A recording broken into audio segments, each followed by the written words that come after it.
Good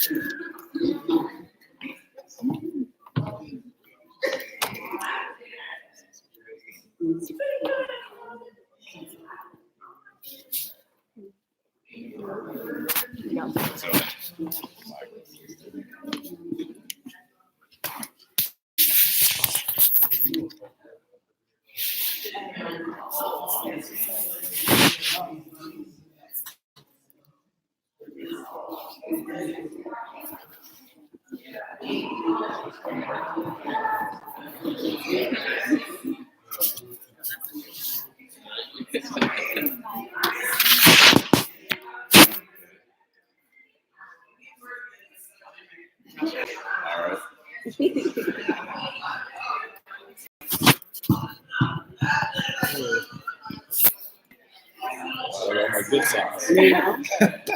Is that Should I sit it Yeah. here? Oh, I like that. Okay. Yeah. Started. Do you think we should? Okay. Perfect. And it's already streaming? Yes. Yeah. Okay.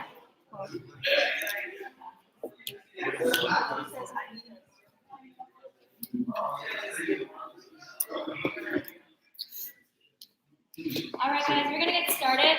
My mic isn't working, so I'm just gonna talk kind of loud at you guys. Thank you for coming to the first panel of our Saturday talks. I hope you guys had a good time last night. My name is Eden Sendai. I'm a sophomore here at Yale. I'm the planning committee for Black Solidarity Conference. Today we are at the Educating the Resistance panel. With us today we have Dr. Curtis Sakata Rooks and Amelia Sherwood here with us. So could we please have a round of applause for our panel?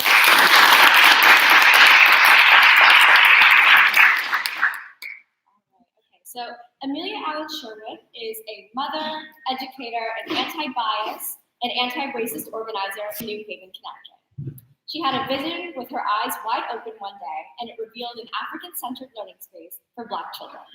It is her hope that Sankofa Learning Center can be a high-quality early childhood program that uses Montessori pedagogy as a tool, Black homeschooling collective, and healing hub for the community. As a child, Amelia's mother always instilled in her a sense of pride for her culture. Even though she grew up in a predominantly white community, she was bussed out for high school attending Cooperative Arts and Humanities Magnet School and later going to Lincoln University and HBCU in Pennsylvania. Everywhere she went, she picked up a little bit more of herself. Now, with almost a decade of professional and lived experience in creating affirming educational environments, she is ready to put her fear aside and create a center intentionally created for Black children and families. And then to introduce Dr. Rooks. Dr. Rooks earned his BA in 1979 with a double major in Economics and Asian Studies from Dartmouth College. He received his MA in Public Policy from Trinity College in 1982 and his PhD in Comparative Culture from the University of California, Irvine. In 1996, he was a University of California Regents Fellow. Prior to his appointment at LMU, Loyola Marymount University, Dr. Rooks was a tenured assistant professor in Asian American Studies at San Jose State University. His research includes applied community-based research focusing on cultural competency in community health and ethnic community development. Current projects include a cultural assessment of Japanese and African American senior caregiving needs and community partnerships and chronic disease needs assessment in the Samoan community. A second research trajectory focuses on Asian American multiracial identity and diversity. Can we have another round of applause, please?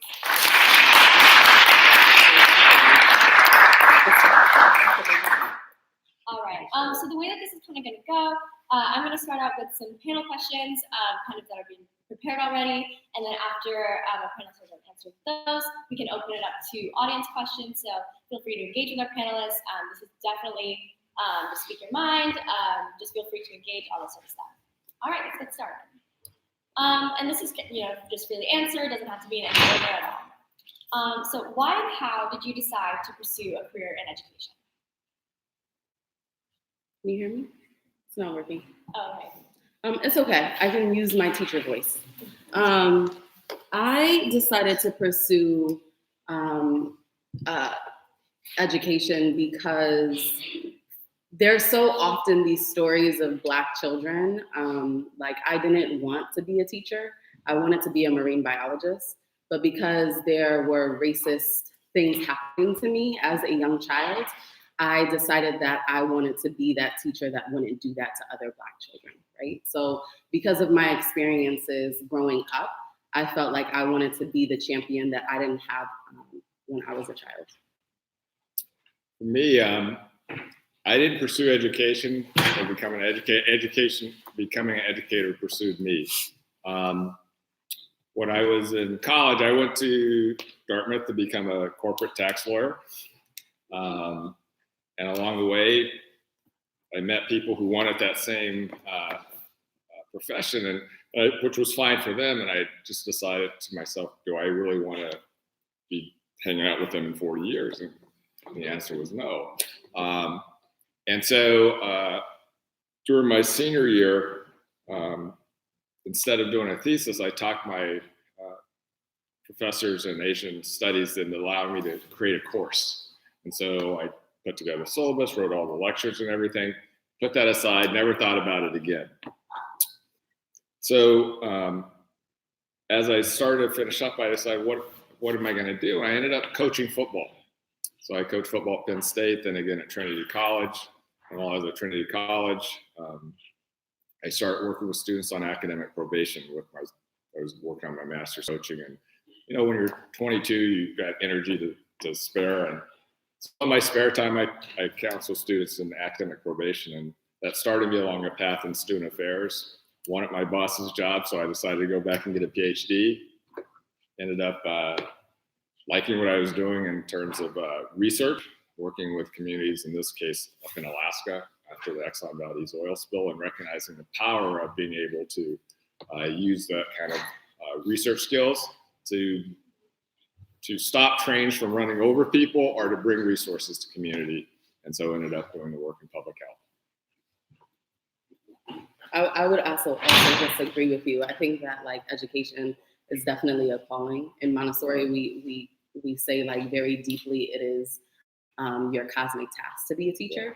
It's no easy job, and when you do it the right way, you don't get credit for it, right? Like I'm not up here. Maybe Curtis is, but I'm not up here getting like hundreds and thousands of dollars to do the job. Well, I'm not getting hundreds of thousands. Trust me. Had I done the software company with my roommate, I'd be doing better.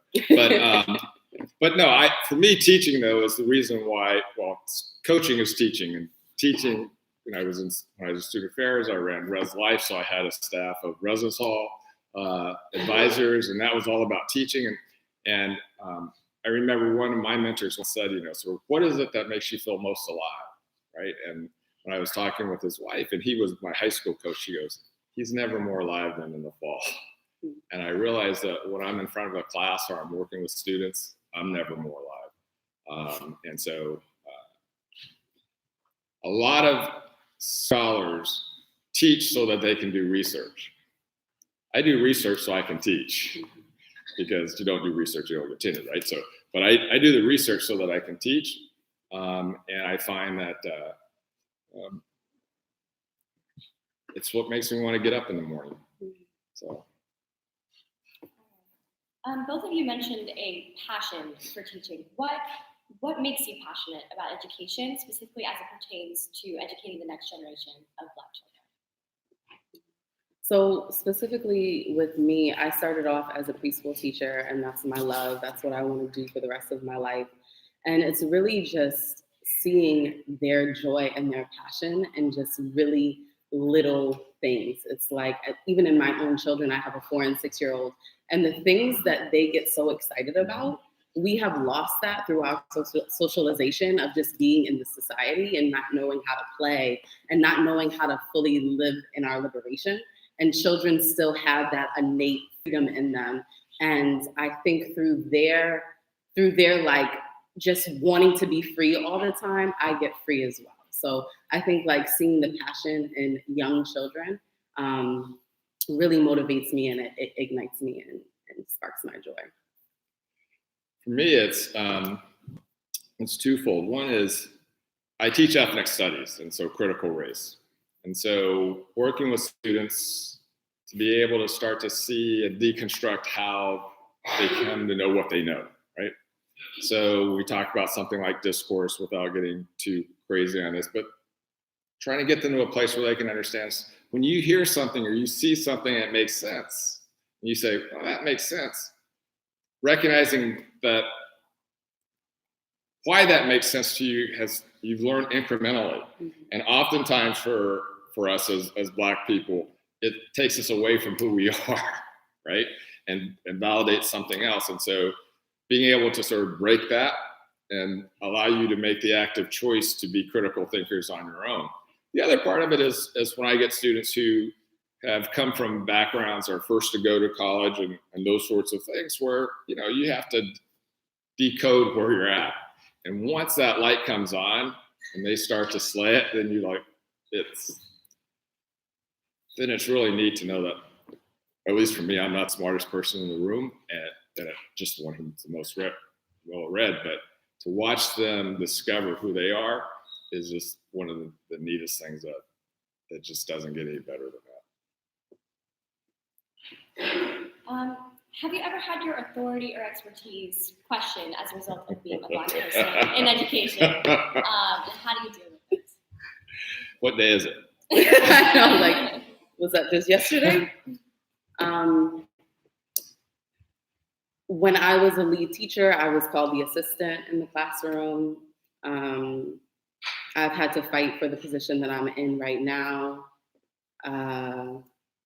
There's so many obstacles and challenges that I've had to face throughout my educational experience and through educating children. And I think that's why me and Curtis it's just so funny because it's an everyday challenge. There's not one thing that comes up. And then also, because I work at a public school, quite frankly, and honestly, and in this very vulnerable moment, I've been more challenged by my own people than my white colleagues because we don't come from the same place, right? To them, I am I'm a middle-class woman. I don't have their struggles. I'm not living in their same neighborhoods, right? So I have to reckon with that and humble myself and I'm always apologizing and I'm always moving in a place of understanding as opposed to doing things for people. Because I think in our socialization, again, that we kind of become the saviors that white people are for Black children sometimes. And we have to reckon with that. And that's a conversation to have too. So I would say many different challenges, but the ones that hurt the most to me are the ones that look like me. That are challenging me, even if I have the best interests at heart, right? Sort of, again, as we joked, it's something that you're going to face every day, whether it's an overt challenge or if it's a microaggression challenge and the like. I've been fortunate for most of my career, whether I was the first Black person in a particular position or something else, that the places that I've been, or institutions I've been, have been fairly supportive of me. Now, whether they've been supportive of Blackness is a whole different story. But I also came with a particular pedigree, right? So I have an Ivy League undergraduate degree. I have a little Ivy League master's degree. I have a UC, University of California degree with a Regents Fellow and an NSF Fellow. So I came in with the type of credentialing that folks want, but I still have to, but with the research I do, which is applied research, we've always had to fight to get that accepted in the academy until, of course, money got short, and then suddenly that's the only place it was. Now it's called engaged scholarship. So they've changed it, right? But I've been able to work in, like I said, in the public health arena began working in that area with a Yale graduate. Her name is Dr. Cheryl Grills. And I've been working with her for quite some time. And we worked in a group that she started called Imoyashe, which are sort of from 4 West African values: Imo, knowledge; Oye, understanding; and Ase, manifestation. And so we've decided that we need to take the education that we have to work with communities, right? To help them articulate the knowledge about their lives and the understanding of the context so that we can use that to make manifest the things they need for them in their lives, which means program evaluation comes from federal grants, state grants, philanthropy grants. So how do we translate their experiences back to these organizations which want to help but don't understand the communities and oftentimes want to help them become like them, meaning white. And so we can work with them in those in-between spaces so that they can understand who they are, where they're from, but we have this sort of language, whether it's statistics and quantitative or ethnography, qualitative, that so that we can put their stories, translate their stories to these grantors. And so on occasion in those areas, because we take a community approach to it, I mean, in terms of community participation, not community buy-in, on occasion that will get thrown back at us as not being real research. But we've been pretty successful at it, so we just don't listen to shade. In your professional journey through education, who has been a mentor or a role model for you, and how can we best be mentors and role models for those who come after us? Yeah. So when you were saying my biography, I was just thinking about all of the ways in which education didn't show up for me. And then I have to quickly remind myself that there are so many people that gave me liberatory spaces, like Mrs. Harriet, who was my music teacher at Co-op just down the street. I was bused here from Naugatuck, Connecticut. And if you know the scope of Connecticut, Naugatuck is very white. And I had amazing, amazing teachers in high school. And then I went later on to Lincoln University. Is anyone in an HBCU here? Does anyone go to an HBCU? Y'all are just like out here in Ivy League land, right? PWIs, yeah, PWIs, yes. So I was honored and had the incredible respect to go to Lincoln University, which is one of the first historically Black colleges to give out diplomas at that time. And I gained so much. I mean, you never know how much Blackness is diverse until you're actually in a room with like diverse Black people. You know what I'm saying? It's just like, that's why I want to start an African-centered school, because I think that there's lots of diversity. People keep on saying it's divisive to have an all-Black school. I think, like, how, where, why? Like, there's so much diversity within the diaspora.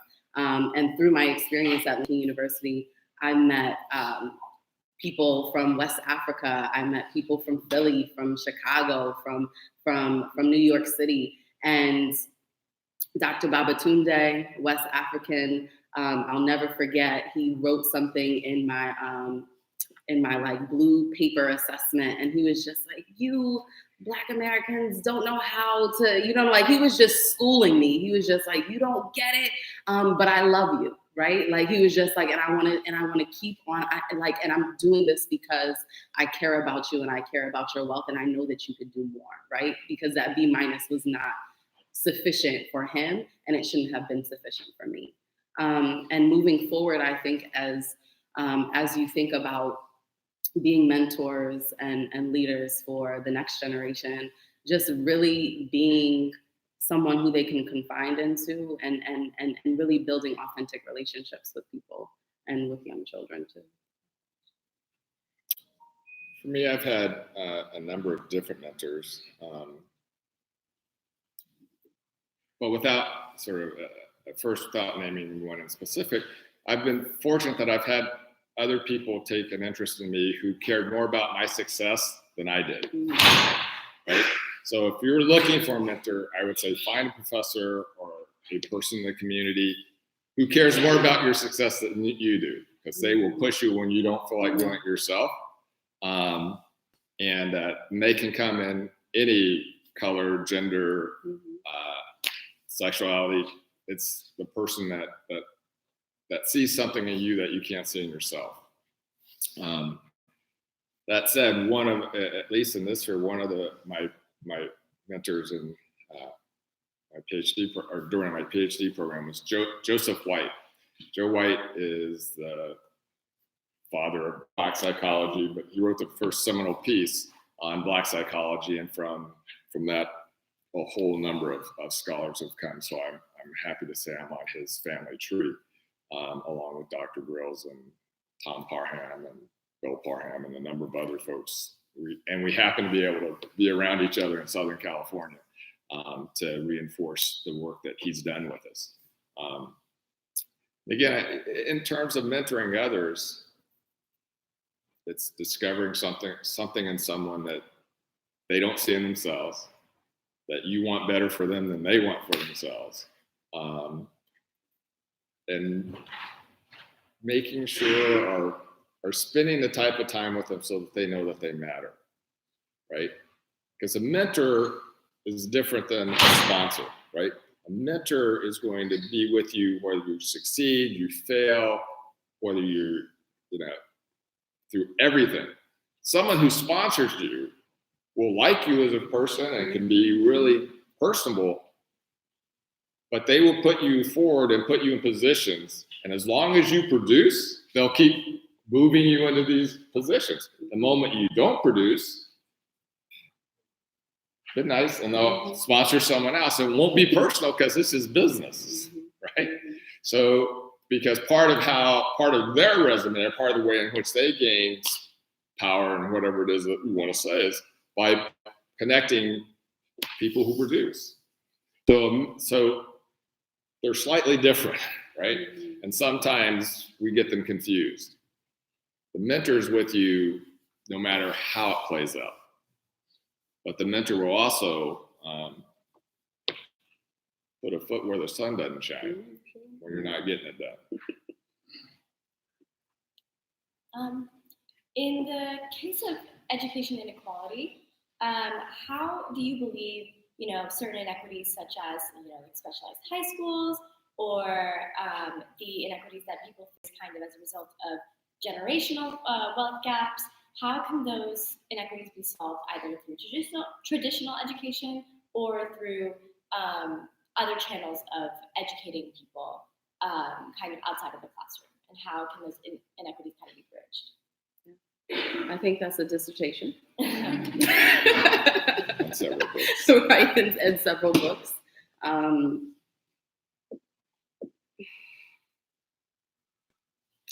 just feeling the heaviness of that question too, in the light of so much that is. Well, I mean, I think education is a key, but it isn't the solution. Yeah. Right? For those of you who have done work in critical race, structure, laws, policies, and legal practices, right? If education worked, we'd probably be out of it because everybody, in the way in which a lot of folks have been educated, or race is a social construct, although that construct happens to be biological, but still it's a social, meaning that we can change the meaning of what it means when we see it. But if you can't get a loan for a house, it doesn't matter if somebody else likes you. Are you following me? So education is a component of it. Where I think education becomes powerful is, like, I'm looking out at y'all, and I was fortunate to speak at this conference a few years ago, the first time, and looking out in that audience, and there were more Black students in that audience. And I started at Dartmouth in 1975. You could count us, but you didn't even have to go off your shoes to count us all up. But particularly counted up if you weren't on the football team or on the track team, right? So once you got past that, there were few and far in between. So to look out and see an audience of strong Black university and college students was almost overwhelming. But that education will only matter if you put that education to work to dismantle, right? So I'm listening to, I read a post this morning on something, and after the decision in the Senate last night, and then, and well-meaning white woman said out to all her white friends, the women in Minnesota, Michigan, and Ohio, y'all have to get out and vote to get this, change things. Be nice. But the reality is, if Black folks had come out in the numbers to vote that they did with Obama, we wouldn't be in this situation, right? And there's lots of reasons for us not to want to go vote, right? And yet, if we want to change the structure, if we want to get the right judges appointed, because it's not about the president per se, if folks haven't figured that out now, it's about the judges, who gets to appoint the judges, right? If we turn out in those states, because California will lock it down just because we got so many people, we just outnumber in general. But in Ohio, Michigan, Wisconsin, if we turn out in the major cities, if just the Black folks turn out to vote, we don't even need the white suburban women. It's just math. It's just math. Are you following me? But for the next 10 months, 9 months, whatever it is, so we get to November, you're going to hear that the white suburban vote is going to be, women vote is going to be what's going to be the difference. They won't be talking about us. But we can't let that particular silence, right? We can't let that trick us not to being out there to do our work in our communities to get our folks out to vote.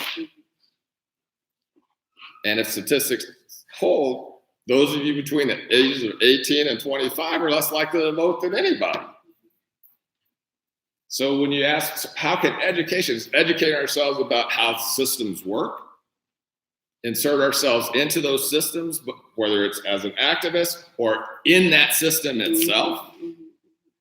So if someone decides that they're going to go into big data analysis, don't give them shade because they're not being an activist, because someone's got to write the algorithms that use that data that they'll use to continue to discriminate against us. Are you following me? And it won't necessarily be malicious, although sometimes it is.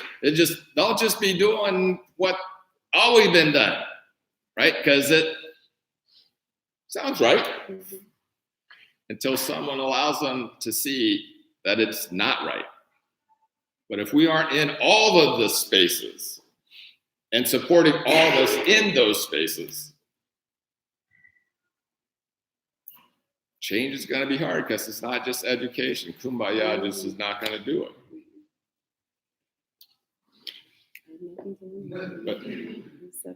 And what I would add is just that, like, what we touched upon is like everybody plays a role in how we get liberated. You know what I'm saying? Like, and some of those folks are going to be like a me, who's just like, I'm gonna just do everything Black. There's other people who are just like, I can navigate that white system for you. I can be a sandbag for you. I can hold off the flood for you. You know what I'm saying? Like, everybody has to be in certain positions of power in order for us to shift and get our own liberation, right? I also feel like we don't do enough of like our inner liberation. Like, we got to get free by ourselves before we can actually, and everybody's liberation is different, right? My liberation is having an all Black school. Somebody else's liberation is to be in that white institution and be the CEO or to be the principal at that school that's failing, right? Everybody's liberation is different, and how we get there is going to be different. But as long as we understand that collective liberation is necessary, like everybody's freedom is necessary, that's when I think that we could start getting more in sync and understanding the places that are processed. And we have so many different intersections in our lives. I'm born a native Japanese mother and an African-American father, right? I do a lot of work in both the Asian American, predominant work in the Asian American, Japanese American community. And one of the things that I do in that community is saying, hey, y'all ain't white, right? And connecting them with the Black community, using my own personal body as a bridge, but to connect different communities of color, both with the Japanese American and the Japanese government, because just by sheer numbers, by 2050, they say we're going to be a majority. Well, we should be a majority minority country, right? We are the majority. So we are the global majority. Yeah, we are the global Don't let majority. anybody fool you. We are not a minority. We get Yeah, monetized, but we are the global majority. But using, like she said, using whatever spaces that you occupy Mm-hmm. and whatever gifts you bring to that liberation. And we all have those, right? Particularly wherever those intersectionalities are, whether it's interracial, biracial, multi-generational, whether it's gender, whether it's sexuality, whether it's religion, right? So that, I grew up as a grandson of an AME preacher, right? Which is why sitting here talking to you is hard. I need to get up and move. But they got a camera, so I got to stay in one place. It's like killing me.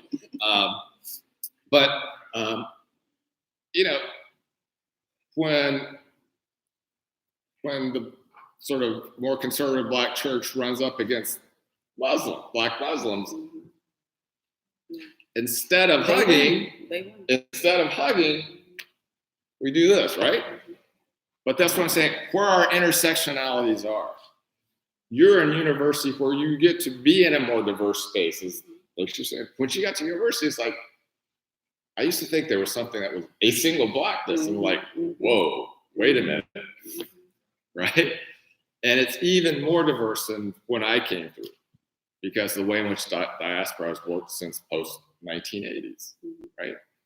And so, because during the 60s and 70s, I created diversity because my dad married a Japanese woman. But now we see this sort of richness, right? That's our strength. That is our strength. But too many times in our spaces, we make it a weakness, right? And so I can only encourage us to sort of recognize that is our strength. All right, and for the last question from me, what innovations are you most excited for on the next frontier of education? Well, in my space, I'll just, because I do a lot with sort of transnational things, right? Is working much harder at bringing people together around sort of content issues from different places.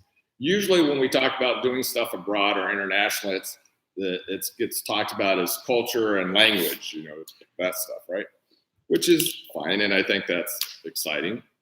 But if you are into robotics, bringing together a group of international robotics folks and computational, behavior? Yeah. Computational behavior, bringing together folks who are interested in that, as well as those who are interested in art, as well as those who are interested in music, but all the different content areas that we find ourselves in, so that we bring around those. And then as you get to have relationships with people, you may learn a second language or a third language or a fourth language, be more involved in someone else's culture and theirs and yours. But there's a content area that brings you together where you both intellectually and emotionally are connected from those. So that's the area that I would like to do more work in. And you can do that both face-to-face and using technology, Zoom and all those other sorts of technologies. Oops. Now let's see who's going this way. But I think that's the area that I, sort of taking advantage of existing technology. Maybe I'm too old to imagine too much crazy, but really to rethink about how we engage with people internationally or transnationally, and center content areas that are our passions, and then work back out to culture and language instead of the old-fashioned way, which is sort of a colonial imperialist way of thinking about things. Yeah. So I was at a think tank with one of my mentors, Mionu Span, and she is creating a peace and liberation high school for Chester, PA students. And when you think about innovation, I think my word today is just how do we see children get really free in education, where we know that it needs a lot of decolonization. And I was so challenged by a lot of the things that she was saying, because she was just like, and we're not going to do assessments. And I was just like, wait, why can't we do it? You know what I'm saying? It's just like, why can't we, you know, and we're on Wednesdays, we're going to go to school at 11 o'clock. And I was just like, this doesn't make any sense, because I am like probably the most bliggity Black person. And I am being so challenged by this way of thinking because I've never seen it before, right? Like, we've never seen a liberatory space because we haven't been able to create those spaces, right? Like, what does that really look like when high school folks go to Ghana for their first like month of school, and then they come back to Chester, PA, and they start cultivating the land and start bringing community and having all of this work in their activism work? What does Chester, PA bring to the global scope, right? Chester has so many landfills. It's basically a garbage pail for Pennsylvania.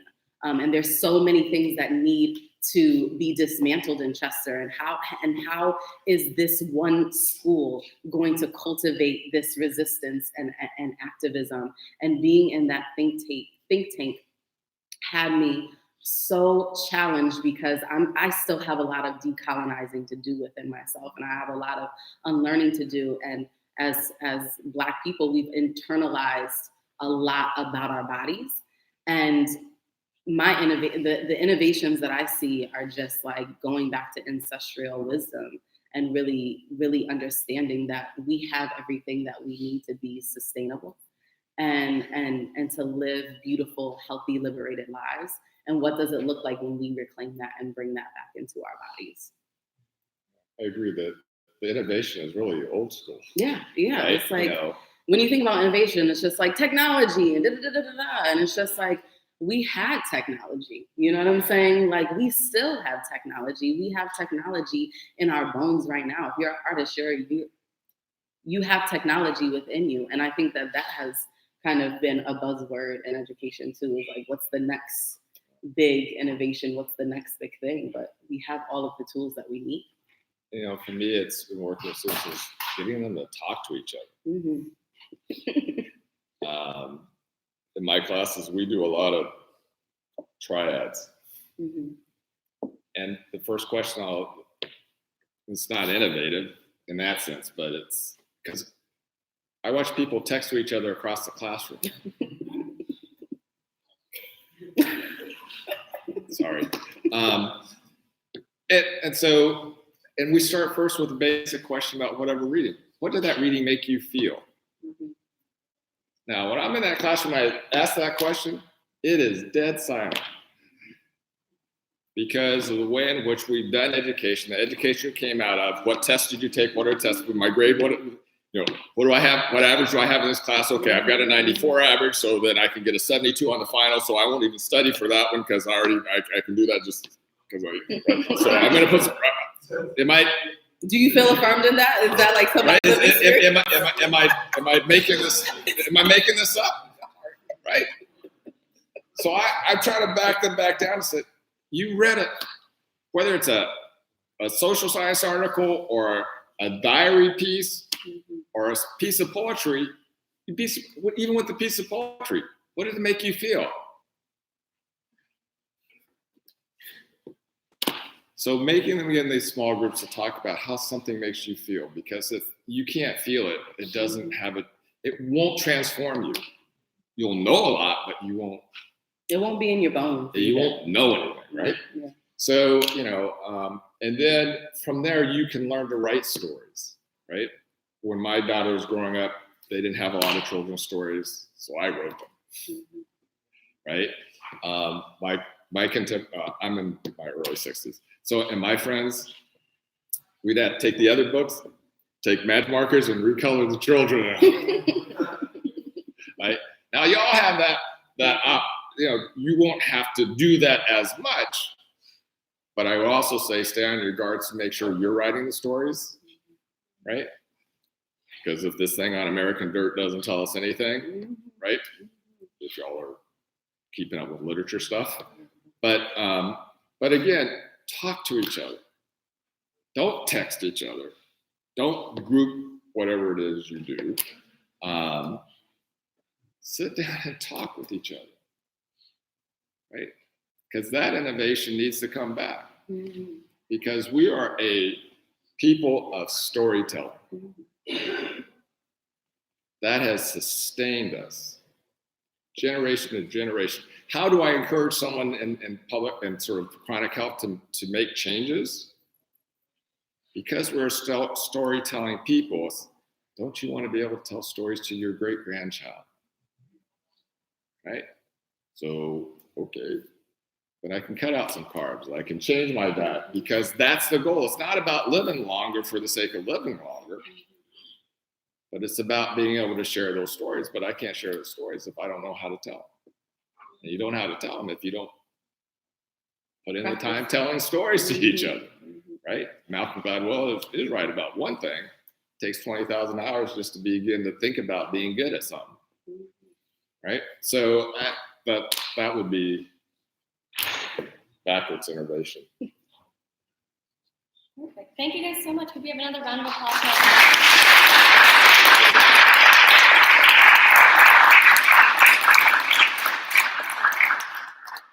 All right, and now we have time for questions from the audience.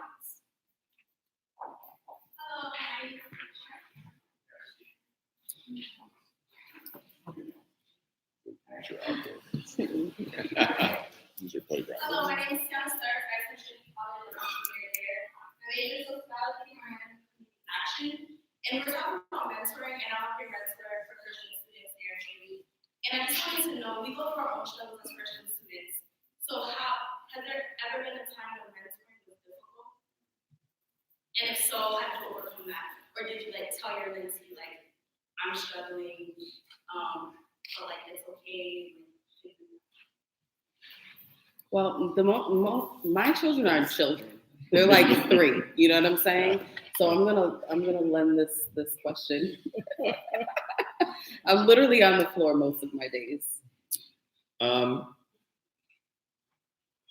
When I work with students, I tend to try to be a full person to them. So they know that I'm a parent. They see the photos. They know within reason what I butt my head up against within the institution. By being open. Some folks don't want to be mentored. You're in a situation as a peer mentor. I used to train peer mentors when I was the dean of residential life. Some don't want to be mentored, right? And I think you have to give them a space not to be mentored, but you also have to create a situation where they know that you're home. They're going to go out from home, do whatever they're doing, and then they're going to hit a wall. They need to be able to come home. But if you've created a situation where, because they aren't taking your mentoring, they can get the vibe off of you that they're wrong in some way, when they do hit that wall, you won't be home and they'll be alone. And so that's the only thing I can say to you is that they're going to resist at times. It's the ones who will resist, because you know what it's like out there. So you know that they're going to hit a wall at some point. So just be home. All right, next question. So you're going to comment about navigating white spaces. So particularly in a vulnerable moment here, I don't really talk so much about my career goals, but I really want to work in corporate America and working like various engagement work, to dismantle a lot of the institutional racism that stems from larger corporations like P&G or different financial firms and things of that nature. How do you both found that when you're in spaces that are full of white people, how do you keep yourself grounded as you grow, as you learn yourself more and more, so that you don't have to water down your vision to make other people feel comfortable? Yeah. So I have been in just a space of my new phrase is I don't consent. I don't consent to that microaggression, and I'm going to walk away. Or I don't consent to your racism coming. I just name it for what it is at this point, because I am in a place, I'm very blessed to be in a place where we are doing anti-bias, anti-racism work. So it's like they are always ready for the Black woman to like call them in, or most of the time call them out. So I have put myself in a position where I have cultivated this kind of like accountability, like compassionate accountability.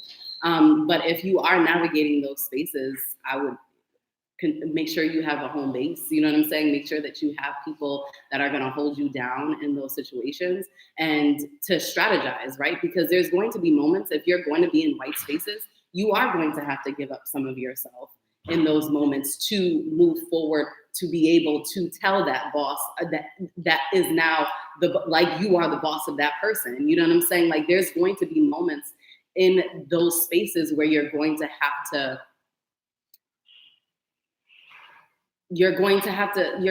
bow down. You know what I'm saying? And that's just the reality of white institutions, right? There's going to be moments like that, but it's how you strategize with other people to make sure that you are being heard, and that, okay, the next time, anytime a microaggression happens to you, it's an aggression and you don't know how to handle it sometimes. And if you walked away from it, give yourself grace. And then the next time you're going to say in your head, okay, the next time that happens, I'm going to have my elevator speech, and I'm going to really demand the respect. You know what I'm saying? Like giving yourself grace, having your cohort of people that are going to hold you down, and also knowing that hard truth that like white institutions you're going to have to play the game sometimes in order to navigate that, if that's where you choose to be in. I've served in a couple of Dean of Residential Life. I've been Associate Dean of Academic Affairs and College Liberal Arts, and I've been a diversity specialist for a civil rights law firm dealing with corporations that were trying to stay out of court. So first I would say you need to have a group of people outside that corporation. Maybe some of them are sitting right here that, let's just say, are going to hold you down, right? Because, for me, ethnic communities, and however you want to put it, is that place where you can go for rest. Because if you guys are all PWI, so, just being there is tiring, right? So, like being at this conference, I hope gives you some rest, right? See other Black faces doing the same as you are, just rest. They also are a place to recreate, so you have to be able to have enjoyment, be able to laugh. One of the things I love about being around when folks start going, you get that deep belly laugh that comes out of the Black community that is so releasing, and you can do it without having to worry about being embarrassed. All right, but it's all about recreating, right? So some of the traditional things that we have in stories, we're going to recreate our own within those things, right? So that you can be in a position for resistance, right? So having that community for rest, recreation, recreation, resistance, that's not inside self. Inside there, you need to have accomplices, not allies, because allies get to go home when the police come, right? You need accomplices, those who are going to go to jail with you, right? Because you have accomplices, you both get sentenced. So when I was at Pomona College in the early years, and it was Dean of Residential Life, I wasn't there with the hat on protecting, standing up for students of color. I was a mainstream dean. There's a couple of things that you can do within that, right? So changing what leadership is, and once you change the sort of requirements for leadership and what is understood as leadership, we'd be surprised how much more diverse our student staff became. So that's number one. So you those pieces. But the other thing that I did was I had accomplices so that when we were in different spaces, one was the Dean of Women. And her name was Toni Clark. She passed away a couple of years ago, but she's just dear sweet woman. So on things of people of color, she would just get on top of the table and rip people's throats out, right? On the women's issue, I'd rip people's throats out, right? Because they were expecting the Black male to be all whatever it is that we, sort of hyper masculinity, but because we were able to sort of position ourselves in different ways, we caught people off guard because they weren't expecting it. But she was an accomplice, Like we both almost got fired a few times. So, and happily so. Right? Because then we both of us joked like, yeah, now we can go earn some real money. But understand it's having that, right? So that you don't have to be the only voice. And then the last thing I say, if you want to be a DI space, there's another word that should be in there, and that's engagement. To engage. But they don't put it on there because it's DIE, right? When you do it's like die, which is not a very good acronym. But when I do my workshops, I say die or die. Because you can include people and not engage them. Right? So as you're building programs, goes back to what I said, you've got to talk to each other. You have to, if people engage and you can get them to engage, truly engage, something transformative happens. At least that's my belief. If not, then I'd have to quit. And I ain't quitting. All right, we have time for like 2 more questions. Hey, so my name is Tyler. I go to the University of Chicago. I'm a 3rd year. And I'm majoring in political science and linguistics. And I'm not sure of the demographics of y'all students, but I'm really interested in language politics and how you teach students and affirm students who may be learning English as a second language or may have families who speak a biased African American, Black English, or whatever may be the case. But how do you prepare them to communicate with the world, but also affirm what may be natural or how their families may speak? And I feel like that has to do with a lot of things, but I just want to know your thoughts. And even maybe personally. 本当にはちょっと大変なquestionがあったのね。そしてyou just have to make them feel comfortable with their own language, right? I'm old enough that my first language was literally beaten out of me in school because we weren't allowed English only, right? It was in Kansas, so I'll give it a half pass. But and I had to relearn it. But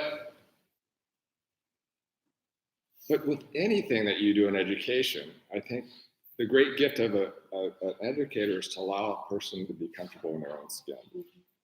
Right? I teach at a Jesuit institution. Let's talk about sort of how to be your best self, right? And that best self is inclusive of all of you, right? And then supporting them. The amazing thing in the United States, right, with language, it's like if you learn language in high school and college, people go, "Wow, you're really smart," right? And so you learn Spanish, right? I know 3-year-olds who speak Spanish, right? And English. I know a 4-year-old right? who speaks 4 languages. 4 languages, right?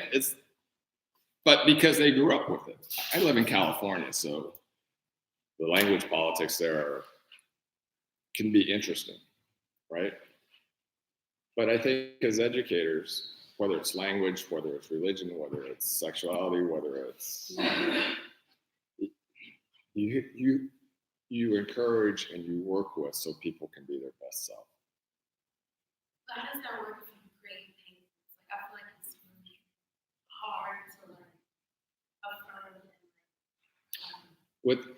Understand that if with all my students, it's like the writing part, because I teach a freshman writing class. The grammar part of it to me is a skill,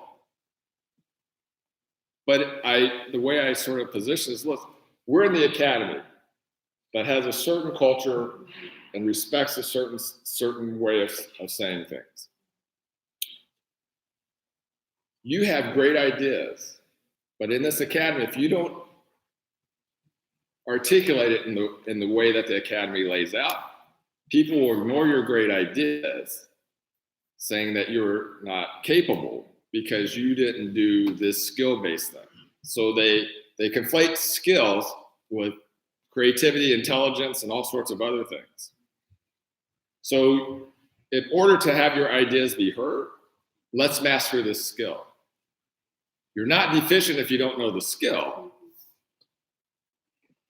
right?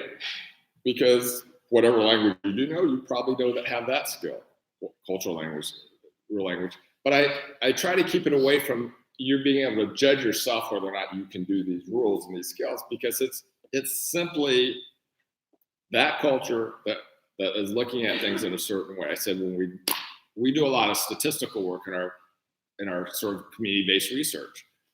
It's not the language of the community, but it's the language of the people making the grants. Mhm. So we just translate, right? They're still tremendously powerful people. So we translate, right? And not be afraid to work with others. I would just say code switching. I mean, like just like a life skill, like teaching children how to code switch. I mean, I tell my Black girls all the time, I was just like, in this space, you can do this, right? When you go back into your classroom, or how you are perceived at when you walk outside the store is going to be a different story. So being able to have those conversations with young people and whoever you're speaking on or speaking to is helpful as well. And you're not duplicitous for code switching. Yes. Right? White folks You will have like a to tell second you. language. White folks like to tell you, like, if you do that, Yeah. somehow you're duplicitous. And Yeah. I'm just being me. Mhm. All right, one more question. Hi, so my name is Parker. I'm a senior at IMU Ohio, but last year I got my senior school.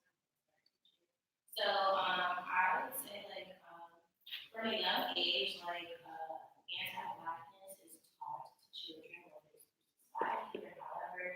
But Black kids are taught that blackness is unfair, it's less than. And what I'm finding is that it's not something that's just taught to them through society. Some kids face that at home as well. Mhm. And so I struggle, I guess, with trying to learn my kids. And so trying to teach them to love their blackness, but I still get worried that I'm not doing that because they still go home. When they go back to, wherever back into their community. So what can I do to really instill that in them to a point where it doesn't matter what they're facing outside of, my center. Yeah. Do you have good relationships with your families? It's difficult sometimes, but some of them, yeah. Some of them are more standoffish, I guess. So I would say that you need to start having authentic relationships with your families, because once you gain the trust of them, then you will be able to change their hearts. You know what I'm saying? And what we do is hard work. It's not hard work. And the moment that you can get into someone's heart and change their hearts is going to be more impactful than telling that child that they're beautiful, right? They need to hear it from their mother, because we are not everything. Sometimes teachers, we feel like we're everything to that child, and it's just not true. They don't come to, they don't depend on us for everything. We see them for 8 hours in the day and they have to go home after that. You know what I'm saying? So I would say that level up on your family partnership. And it is difficult because you are coming from a different space than they are. But on a human level, you have to be able to connect with them on deeper ways to have those more difficult conversations with them around how it's showing up for their children. Remember when we talked, you heard us both say that sort of teaching is sort of a calling, or it came to us. For me, I have to have this sort of faith proposition that I get to plant mustard seeds, really tiny seeds growing into these really huge trees, but I may never see the tree, right? That I've impacted someone's life. I may never see the fruit of it, but I've got to have, I have the belief that somehow, somewhere, something's going to click. They won't even remember that it was me that challenged her. Mm-hmm. But at that moment, they'll choose to do what is right because it's right, and they'll choose to do good for someone else, right? And sometimes that's all you can do, right? With those, they will know at some point that they were loved by you, and that may be all the salvation they need. Thank you guys so much.